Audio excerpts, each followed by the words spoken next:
Alam nyo ba tong sisig tofu?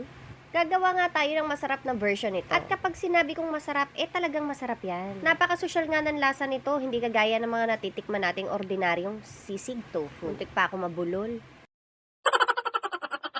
Yung isang block nga ng tofu na tig 6 pesos sa palengke, hinati ko lang sa 6. Or bite size kung baga. Ang maganda nga lang din sa recipe na to, pwede itong pulutan at pwede ring ulam. Oo, ulam nga. Malasa nga kasi ang gawa nating ito.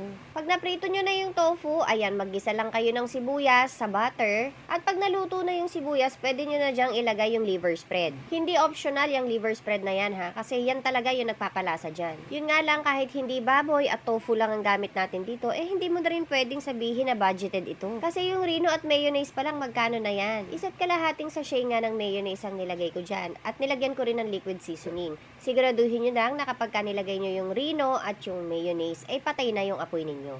Kasi maninikit at masusunog lang yon sa saucepan ninyo. Pag okay na, paghalu-haluin nyo na lang siya hanggang mahilo sila.